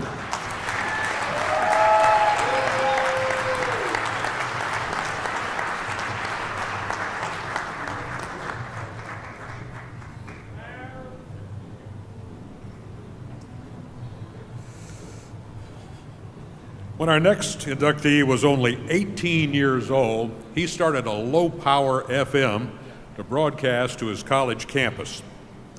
From there, he brought Jackson, Tennessee, their first black program station. And he's been going and going and going ever since, both on the air and off the air. Ladies and gentlemen, we now look at the incredible story of an incredible man, James Super Wolfe. I was listening to WDIA radio in Memphis, Tennessee. I listened to one of the Jackson and I said, that's what I want to do. I said, that's what I want to do.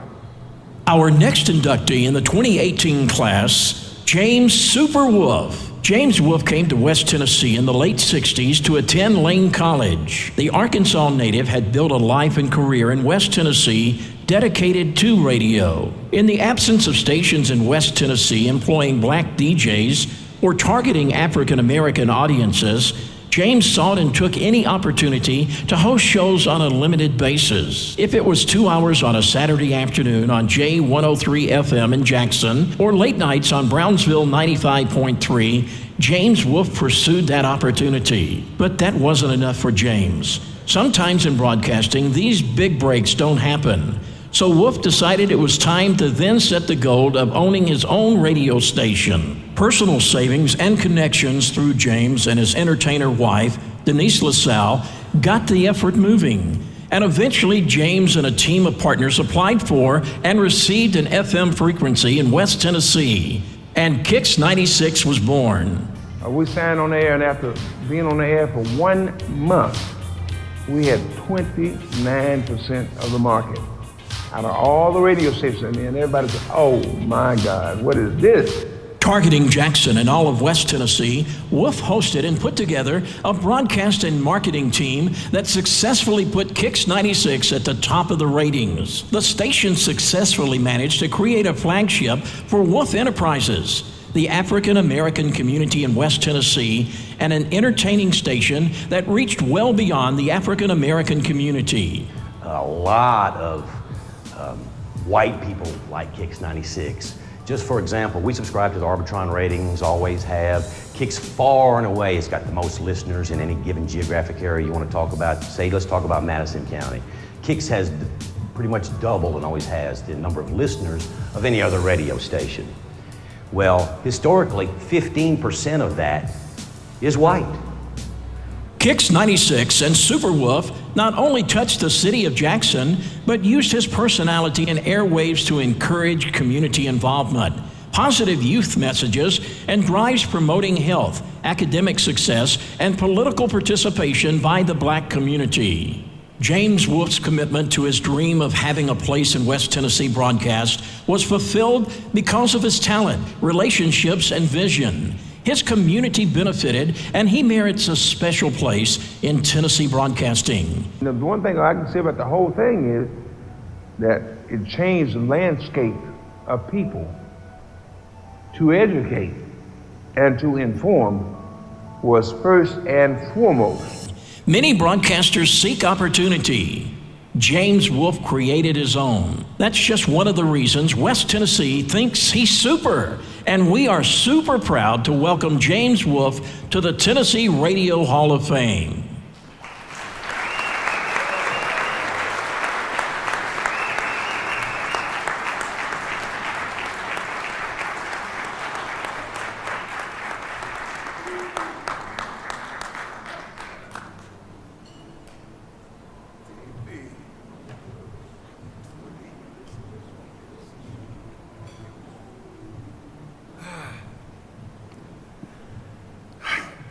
I thank God.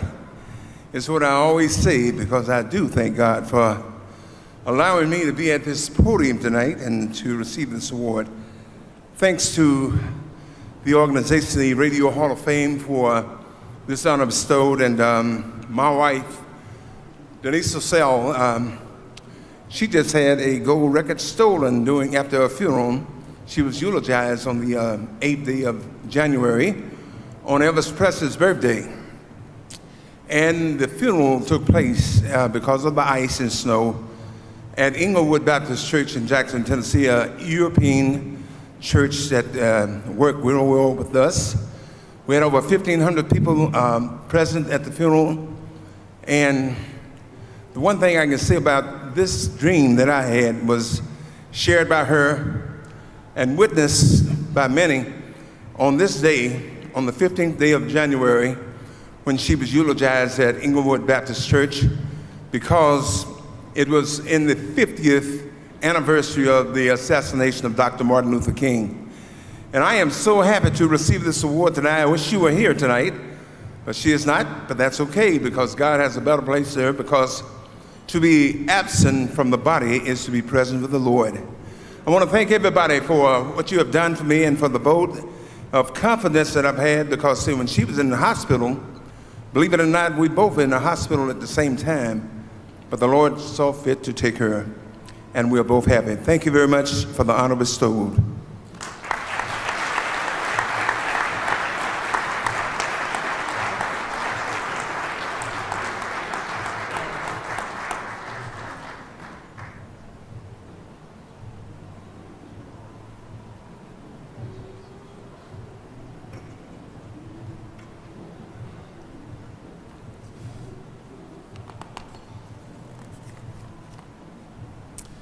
Our final career inductee tonight has been rocking East Tennessee since 1990.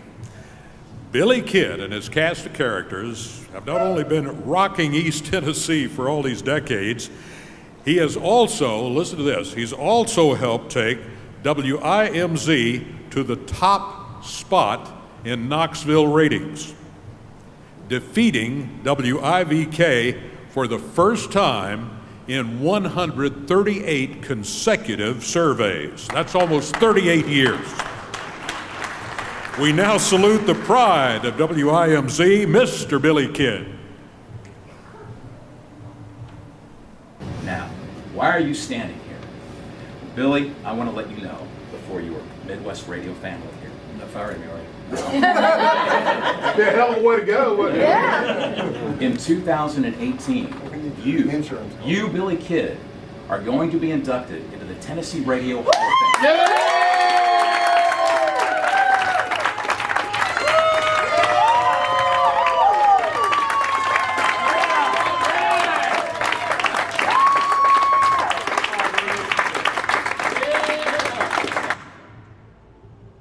The Billy Kidd broadcast story began near Cookeville, Tennessee. A proud graduate of the University of Tennessee, Billy was already an accomplished pro prior to taking his talents to Knoxville in 1990. He has been rocking East Tennessee ever since. When he began his legendary run in Knoxville, Billy hosted nights at 103.5 WIMZ. After 3 years, Billy took on Morning Drive with partner Phil Williams. Phil and Billy did very well in the ratings on 103.5 WIMZ, and Billy's cast of characters helped wake up Knoxville until 2001. Since then, Billy's been putting the hammer down for the ride home on Afternoon Drive. Billy Kidd is a proud patriot, supporting veterans' causes all year long. Billy took his motorcycle across the country, honoring and thanking stateside troops, delivering gifts, and taking East Tennessee hospitality throughout the nation. Since 1994, Billy Kidd has been hosting a yearly benefit for the Knoxville Second Harvest Food Bank. Thanks to Billy's efforts, more than 30,000 meals have been served annually to those in need. His career has also led and served as an example within our industry. I'm Jason Walker with Hits 96 in Chattanooga. Prior to Bill's success in Knoxville, he was the general manager of the former Jet 107 in Monterey. And there, I'm sure he doesn't remember this, but I sure do. He hired me when I was 18 years old. I thank you, Bill, and my children thank you for my 29-year career. And congratulations from all of us for being part of the Tennessee Radio Hall of Fame. Billy Kidd spearheads the East Tennessee Toy Run with over 1,000 bikers participating to help collect toys for kids at Christmas. Billy's afternoon show on WIMZ not only rocks Knoxville, it rocks the ratings. 103.5 WIMZ, John Boy and Billy Mornings, extra long blocks of classic rock all day, and qualifying you to win that Stingray boat. Another chance coming up before I get out of here tonight. Don't forget tonight, 9 Billy o'clock. routinely hits #1 in key demos and continues his contributions to Knoxville, both on and off the air. It is our honor, as broadcasters and Tennesseans, to welcome Billy Kidd to the Tennessee Radio Hall of Fame.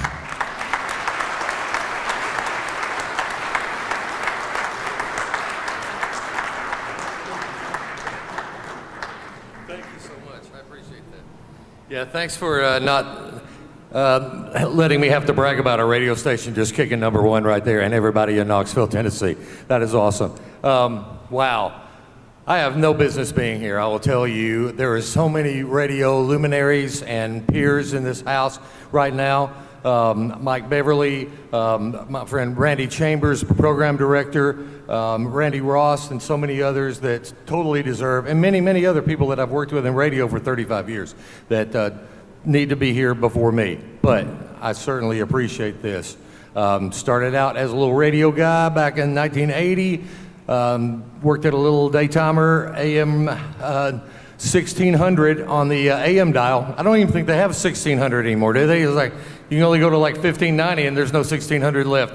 But anyway, I did that and worked my way up, and I wanted to be in radio. I was always enthralled by the whole propagation of radio waves, and I love it. And now our radio station has come full circle. We're the #1 radio station in Knoxville, and hopefully we will remain to be that way. But I'll tell you right now, and I really appreciate, everybody coming out from my hometown, Livingston, Tennessee. My father's here, Bill Winningham. My real name's Winningham, William Winningham. And my father, Senior, is right there too. And I thank you so very much for coming up here tonight. And appreciate you hanging in, because my dad was like, when I told him 35 years ago, I said, I think I want to be a radio guy. He's like, what? But anyway, it seems to have worked out. But I'm really a radio person in and out, and I really appreciate everybody. And congratulations to everyone who's won all your awards tonight. You're so very, very deserving of everything, and thank you so much. And I hope you all have a great night. Thanks.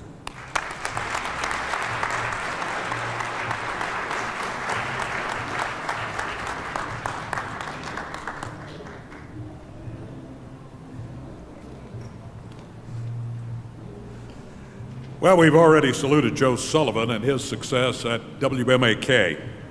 But now we're going to take a look and a listen to part of what made them so very special and what makes WMAK our legendary station of the year. The Tennessee Radio Hall of Fame presents the legendary Station of the Year. WMAK, Nashville. WMAK. Stay tuned to WMAK, it's 1300 all the way. WMAK. WMAK. Your dial is set where you're gonna get your music and news all day. In Nashville, WMAK. Plenty music, plenty bright, plenty news that's plenty right. Plenty things are happening on WMAK 1300. Listen to me, baby, I've got news for you. Listen to me, baby, here's what we're gonna do. We're gonna tune to the brightest sound around on WMAK 1300, 1300. Close your eyes and listen to the Beatles. They're having a ball right here with us. WMAK to 1300. Wow! The fastest thing in the air. 1300 WMAK.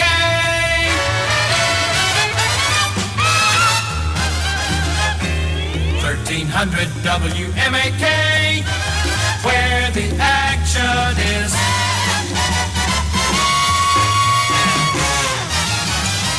You get a positive charge out of 1300 WMAK. The Music City Sound. 1300 WMAK. Mighty Mac, Mighty Mac, Mighty Mac, Mighty Mac, the Nashville sound of 1300 WMAK. 1300 WMAK.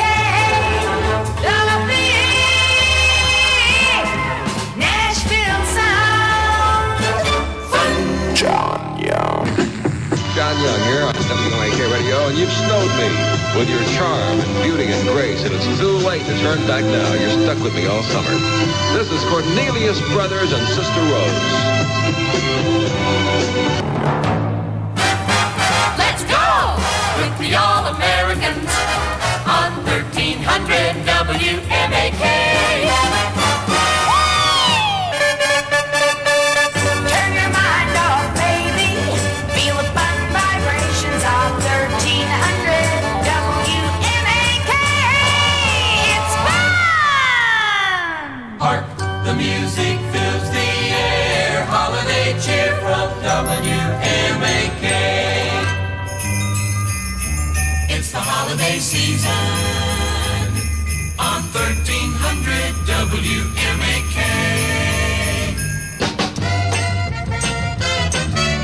WMAK.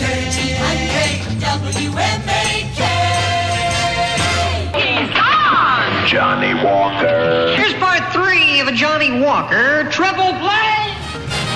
The All-Americans present Scott Shannon with more hit music. WMAK.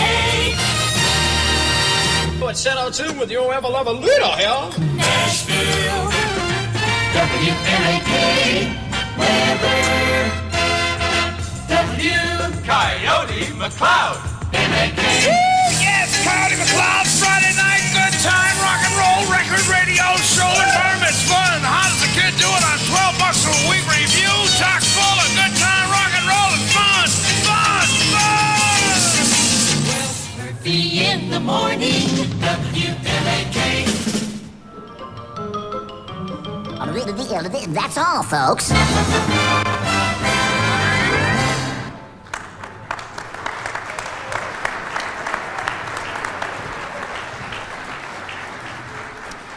All right, we've got some WMAK alums that are going to join us up here just a little bit and share just a little bit about their excitement, and I hope their fun that they had working for WMAK.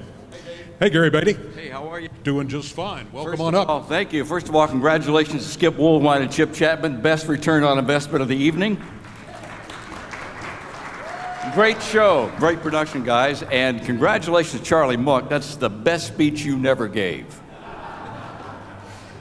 I can't tell you when, as a 14-year-old, leaving home to go to my first job in my hometown, my mom said, "Son, you'll always have one listener." I said, "Thanks, Mom." She said, "Yeah, Dad will have the radio on." In my wildest dreams, I never thought I would wind up at a place like WMAK just by sheer luck, and that's all I can say that it was. It does my heart good to see an old school top 40 radio station finally be honored here at the Tennessee Radio Hall of Fame. I think it was the greatest damn radio station I've ever worked at. Pardon my French, but I loved it. Some alums here from MAK. Kevin Bass over there. Kevin Bass, newsman, and John Young, you saw him. Mike Bohan supplied all the jingles. He saved them. He's the librarian for MAK. And Charles Chase. And until I got to MAK, I don't think I ever decided I wanted to be in radio. And as Scott Shannon so eloquently stated on the tape, working with and for Joe Sullivan, he was just a different kind of person who allowed you to develop. And we wanted to do two things when we got to MAK with Joe. We wanted to have fun, and we did, and we wanted it to be meaningful, and it was. Thank you. Gentlemen, would you like to say something? John, Mike, Charles? A special thank you to Joe Sullivan. I'll tell you why. A little over 46 years ago, my wife Karen and I were married in Knoxville. Joe was the PD at WMAK, and he arranged a hell of a room rate at Roger Miller's King of the Road Motor Inn for my honeymoon. Thank you, Joe. I just want to say something real quick, too. I'm Mike Bohan. I was a kid in high school, in Isaac Litton High School, and I used to take the bus to come downtown to WMAK, my favorite station. I was just a kid. But Joe Sullivan gave me my first job, which was to go by Brooks Printing Company and pick up the super hit surveys on Fridays and take them to the record stores to be delivered to. You saw some of the surveys on that thing there. So Joe gave me my first job and allowed me to hang around with Super Shan at night, and I'm forever indebted. Thank you. And also some of the very first people I ever met way back in '68 was John Young and Gary Beatty. And they're still around. We're all still around. Hey, thank you very much.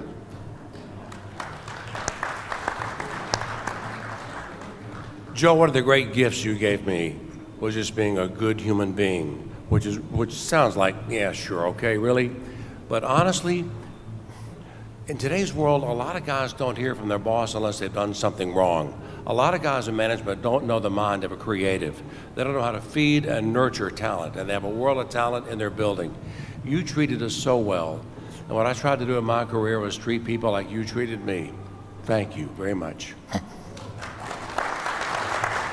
There was one fella who paid the bills, and he's here with us. He was our sales manager at WMAK, Dick Honeycutt. Honeycutt with 2 T's. Dick, thank you very much for paying the bills all those years. Thank you, ladies and gentlemen. Thank you.